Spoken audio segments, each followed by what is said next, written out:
So what exactly is it? How do you do what happens if someone ultimately does get a Neuralink installed? What will take place? Well, for version 1 of the device, it would be basically implanted in your skull. So, but it would be flush with your skull. So you basically take out a chunk of skull, put the Neuralink device in there.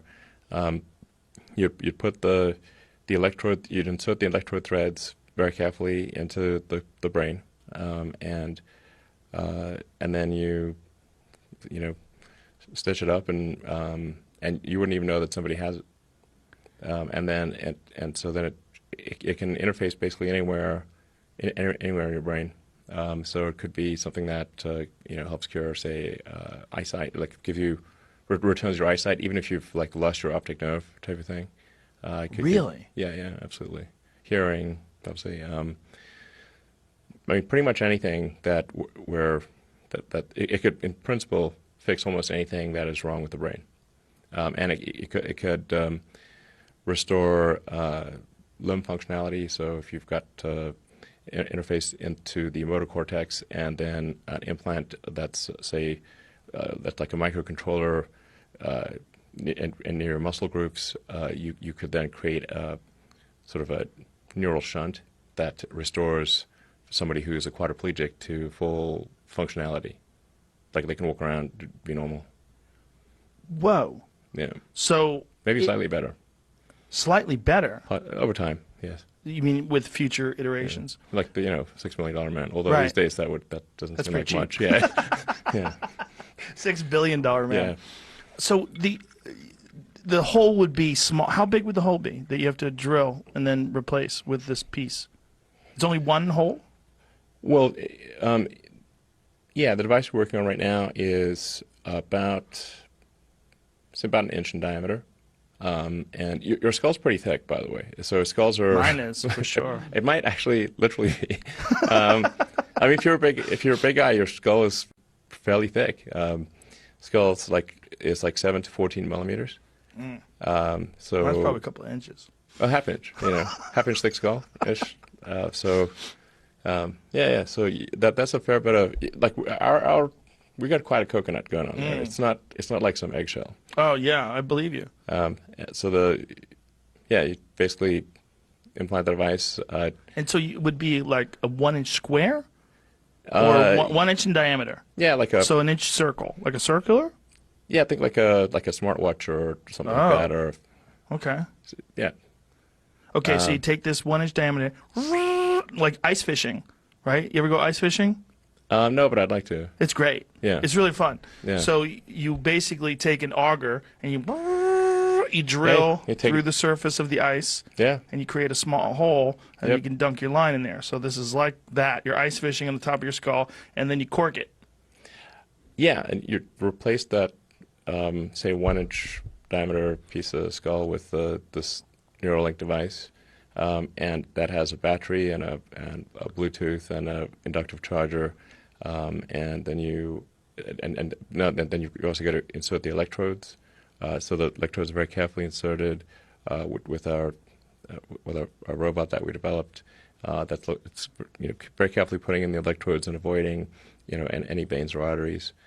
So it doesn't create trauma. So through this 1 inch diameter device, electrodes be inserted, and they will find their way. Like tiny wires, basically. Tiny wires. Tiny wires. And they'll find their way to specific areas of the brain to stimulate?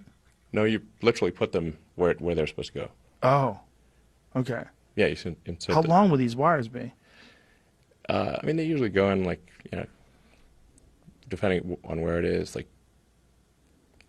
2 or 3 millimeters. So they just find the spots. Yeah. Wow. And then, then you put the device in, and that gets that replaces the little piece of skull that was taken out, and then you stitch up the hole, and then you just have a little scar, and that's it. Will this be replaceable or reversible? Yes. Like if someone can't take it anymore? Yeah, I'm too smart. I can't take it. Yeah, you can totally take it out. And what is the, besides restoring limb function and eyesight and hearing, which are all amazing, is there any cognitive benefits that you anticipate from something like this? Yeah, I mean, you could for sure. I mean, basically, it's a generalized sort of thing for fixing any kind of brain injury in principle, like if you've got like severe epilepsy or something like that, it could just sort of stop the epilepsy from occurring. Like it could detect it in real time and then fire a counter pulse and stop the epilepsy. I mean, there's a whole range of brain injuries. Like somebody gets a stroke, they could lose the ability to speak. That could also be fixed. So if you've got like stroke damage, or if you lose, say, muscle control over part of your face or something like that, I think. And then when you get old, you tend to, if you get like, Alzheimer's or something like that, then you lose memory, and this could help you with, restoring your memory, that kind of thing. Restoring memory. And what is happening that's allowing it to do that? Like the wires, these small wires, Yeah. are stimulating these areas of the brain, and then is it that the areas of the brain are they're losing some sort of electrical force? Like what is happening? Yeah. Yeah. So it's like think of it as like a bunch of circuits, and there's some like circuits that are broken, and we can like fix those circuits. It's substitute for those circuits. And so a specific frequency will go through this. Yeah, it's just Specific in that is the process figuring out how much or how little has to be, how much these areas of the brain have to be juiced up. Yeah, I mean, there's still a lot of work to do. So when I say, we've got a shot at probably putting it in a person in, within a year, I think that's exactly what I mean. I think we have a chance of putting it in someone and having them be healthy and restoring some functionality that they've lost. The fear is that eventually you're gonna have to cut the whole top of someone's head off and put a new top. Sure. With a whole bunch of wires if you want to get, the real turbocharged version, the P100D of brain stimulation.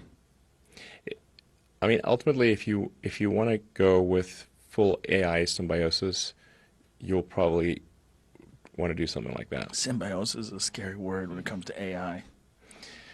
It's optional. I would hope so. Yeah.